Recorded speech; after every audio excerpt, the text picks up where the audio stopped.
नमस्कार, जय हिंद। आप सभी लोगों का बहुत बहुत स्वागत है यार रैंकर्स एनटीएससी के इस प्यारे से चैनल पर, जहां पर आपको 9th और 10th में कंपटीशन की प्रिपरेशन कराई जाती है, साथ ही साथ आपके बोर्ड्स का भी ध्यान रखा जाता है। आज बड़ी खास वीडियो लेकर आया हूं आप सभी लोगों के लिए। जो बच्चे क्लास 9th और 10th से एनटीएससी जैसे कंपटीशन में इंटरेस्टेड हैं, उनका सबसे पहला अप्रोच होता है कि भैया मेंटल एबिलिटी को कैसे पढ़ना है, ये है क्या, इसका सिलेबस क्या है, इसकी तैयारी कैसे करनी है, इसके चैप्टर्स कैसे कैसे होते हैं, इसके चैप्टर्स टफ होते हैं क्या, भैया 25-30 चैप्टर हैं वो कैसे कंप्लीट होंगे, सब कुछ इस वीडियो में डिस्कस करूंगा। लेकिन मेरी एक छोटी सी रिक्वेस्ट है आपसे कि यार हम बहुत जल्द 1 लाख सब्सक्राइबर कंप्लीट कर रहे होंगे, उसमें आपका योगदान चाहिए। फटाफट से अगर आपने अभी तक चैनल को सब्सक्राइब नहीं किया है तो सब्सक्राइब कर लीजिए, और इस वीडियो को 1000 से ज्यादा अगर बच्चे लाइक करते हैं तो हम केवल मेंटल एबिलिटी तक नहीं रुकेंगे, हम आपको सैट की फिजिक्स, केमिस्ट्री, बायोलॉजी और मैथमेटिक्स और सोशल साइंस की सेपरेट वीडियोस बनाकर आपको प्रॉपरली गाइड करेंगे कि आपको किस तरीके से चीजों को करना है। चले स्टार्ट करें। चले स्टार्ट करने से पहले मैं आप सभी लोगों से रिक्वेस्ट करूंगा कि एक हमारा टेलीग्राम चैनल है रैंकर्स फाउंडेशन नाम से, उसको जरूर ज्वाइन कर लीजिएगा, और हमारा एप्लीकेशन है रैंकर्स एनटीएससी के नाम से, उसको भी जरूर ज्वाइन कर लीजिएगा। चलो कुछ बातें कर लेते हैं यार कि ये जो पेपर होने वाला है एनटीएससी का, उसमें मैट का एनरोलमेंट क्या है, मतलब क्या है मैट उसमें। इसमें मैट भैया एक अलग पेपर होगा, 100 मार्क्स का होगा, 120 मिनट्स का होगा, जिसमें कंप्लीट रीजनिंग पूछी जाएगी, और रीजनिंग में 2 मेजर पार्ट्स होंगे, वर्बल रीजनिंग और non verbal reasoning. Verbal reasoning आपका 75% आएगा और नॉन वर्बल रीजनिंग आपका 25% आएगा। किसी किसी स्टेट में बेसिक मैथ भी आती है। अब थोड़ा थोड़ा समझ में आ रहा होगा। अब आपके मन में उत्सुकता हो रही होगी कि भैया पेपर दिखता कैसा है इसका, इसके सवाल कैसे आते हैं। सबसे पहले किसी भी चीज को क्रैक करना है आपको, तो उसके प्रीवियस ईयर पेपर को आपको देखना पड़ेगा कि सवाल कैसे पूछे जाते हैं, चैप्टर्स कौन कौन से इसको टच करते हैं, तब जाके आप सिलेबस को प्रॉपरली उसी प्रकार से ध्यान देकर करना शुरू करोगे। तो अगर आपको देखना है चीजें कैसे पूछी जाती हैं, तो वो सवाल की एक एनटीएससी के 10 ईयर वाइज सॉल्व पेपर की एक बुक है जो कि आपके पास अवेलेबल है। ये मैं बुक आपको रिकमेंड करूंगा। मुझे भी, आपको भी पता है कि मैं आपको प्रॉपर्ली एनटीएससी की तैयारी करवाता हूं, तो मैं बुक वही रिकमेंड करता हूं जो आपके लिए अच्छी हो। तो इस बुक में सारी चीज़ें अवेलेबल हैं, पुराने प्रीवियस ईयर के पेपर हर स्टेट के लगभग कवर किए गए हैं क्वेश्चंस, और स्टेज 1 स्टेज 2 दोनों के हैं। तो जो भी बच्चे प्रीवियस ईयर क्वेश्चन बैंक लेना या प्रीवियस ईयर पेपर वाली बुक लेना चाहते हैं, वो डिस्क्रिप्शन बॉक्स में लिंक है, वहां से परचेज कर लेंगे। बुक लेने का आपको फायदा क्या होगा, बुक से आपको प्रीवियस ईयर के क्वेश्चंस दिख जाएंगे कि पेपर में मैट के ये 100 सवाल किन किन चैप्टर से आते हैं। जब आपको एक आइडिया लग जाएगा कि अच्छा पेपर का ये लेवल है, कुछ चैप्टर्स तो आपको ऐसे ही आते हैं, तब आप प्रिपरेशन स्टार्ट करोगे। अब प्रिपरेशन स्टार्ट करोगे तो आपके मन में आएगा कि भैया सिलेबस क्या क्या है। तो आज चलिए डिस्कस कर लेते हैं यार कि वर्बल रीजनिंग का आपका सिलेबस क्या है। वर्बल रीजनिंग का सिलेबस स्टार्ट होता है अल्फाबेट टेस्ट से, फिर कोडिंग डिकोडिंग, फिर सीरीज, फिर एनालॉजी, क्लासिफिकेशन, मिसिंग कैरेक्टर। ये जो आपको 6 चैप्टर स्टार्टिंग वाले ना, इसे कहते हैं मोस्ट इंपॉर्टेंट चैप्टर, क्योंकि हर एक पेपर में लगभग 40 मार्क्स का यहीं से आता है। और इन वीडियोज को, इन चैप्टर्स को केवल और केवल आपको एक बार करना है, कहीं से भी कर सकते हो। आप अगर स्पार्क बैच में एनरोल्ड हो वहां से कर सकते हो, आप मेरी वाईटी की पुरानी वीडियोस देख रहे हो वहां से कर सकते हो, आप मेरी कहीं की भी क्लासेस देख रहे हो या देख लिए हो वहां से कर सकते हो। इसको करने के बाद आपको प्रैक्टिस शीट लगानी है, वो आप किसी किताब से कर सकते हो अगर आपके पास अवेलेबल है, या फिर डीपीपी से कर सकते हो जो स्पार्क बैच में बच्चों को मिल रही है। अब इतना ये चैप्टर मोस्ट इंपॉर्टेंट करने के बाद आपको 2 चैप्टर बड़े आसान मिलेंगे, लॉजिकल सीक्वेंस, और एक और चैप्टर यहां पर लिख लीजिए कॉम्प्लेक्स सीक्वेंस। ये 2 चैप्टर आपको करने हैं। ये हो गए 8 चैप्टर, ठीक है। इसके बाद आपके जो चैप्टर्स हैं वो बहुत आसान है, चाहे मैं वेन डायग्राम की बात करूं, चाहे मैं डायरेक्शन सेंस की टेस्ट की बात करूं, चाहे रैंकिंग ऑर्डर की बात करूं, मैथमेटिकल ऑपरेशन की बात करूं, ब्लड रिलेशन की बात करूं। ब्लड रिलेशन रिपीट हो गया है यहां पर। यहां तक ये 5 चैप्टर बहुत आसान है, यानी आप एक बार वीडियोस देखोगे आपको सारी चीजें समझ में आ जाएंगी। रैंकिंग एंड ऑर्डर थोड़ा सा आपके लिए फॉर्मूले वाला होगा, थोड़ा सा आप एक बार समझोगे आपको चीजें समझ में आ जाएंगी।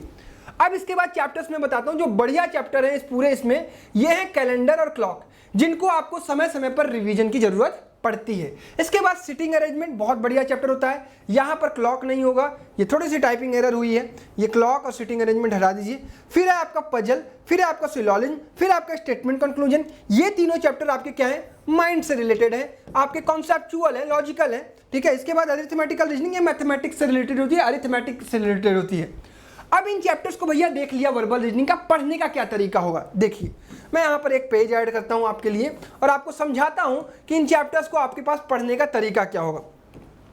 सबसे पहला आप काम करेंगे, स्टार्टिंग के 6 चैप्टर आपको कंप्लीट करने हैं, उसके अलावा आप कूदेंगे नहीं किसी चैप्टर पर, ठीक है। स्टार्टिंग के 6 चैप्टर आपको करने हैं। पहला काम करेंगे, आप वीडियो लेक्चर देखेंगे।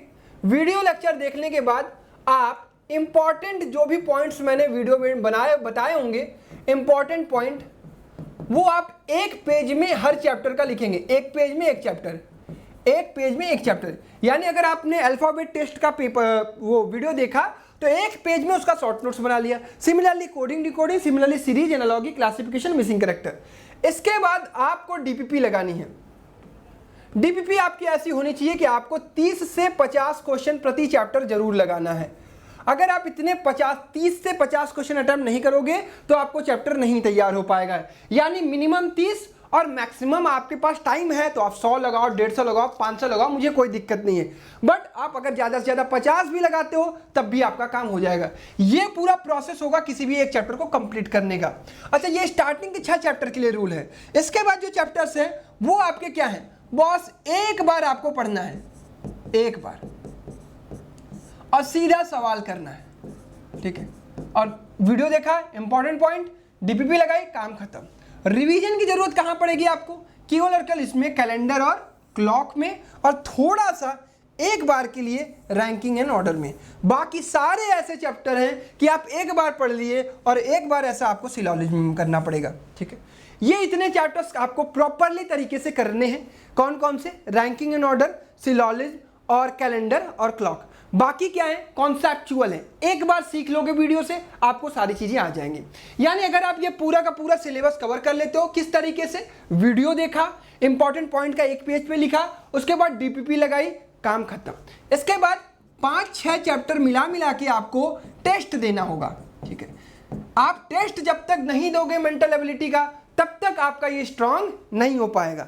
आपको स्पार्क बैच में वीडियो लेक्चर भी मिल रहे होंगे, डीपीपी भी मिल रही होगी, मेंटरशिप भी मिल रही होगी, और आपका टेस्ट भी कंडक्ट कराया जा रहा होगा एनटीएससी के पैटर्न पर। तो ये पूरा का पूरा सिस्टम है आपके लिए वर्बल रीजनिंग का। अब बात कर लेते हैं नॉन वर्बल रीजनिंग की।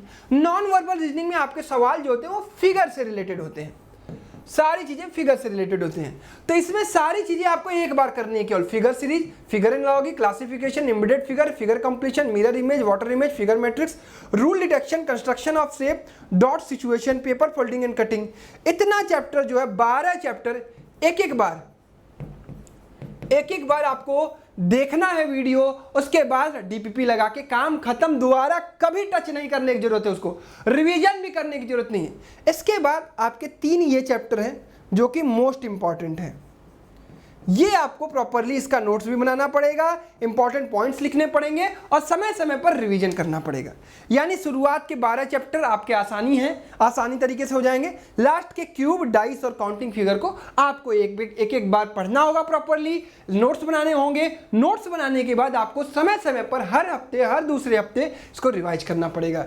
यानी ये पूरा का पूरा प्रोसेस होगा आपका मैथ का पढ़ने का तरीका। समझ में आ गया मैथ कैसे पढ़ना है, आसान होगा।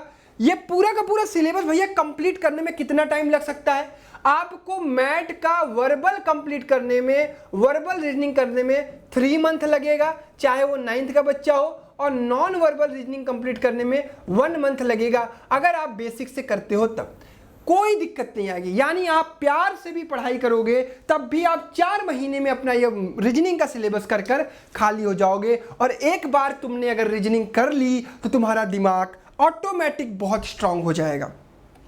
और इसका इंपैक्ट आपको, इसका इफेक्ट कहां देखने को मिलेगा? आपके फिजिक्स में, केमिस्ट्री में, बायोलॉजी में, सोशल में, मैथमेटिक्स में। आप हर जगह से डेवलप हो रहे होगे, ठीक है।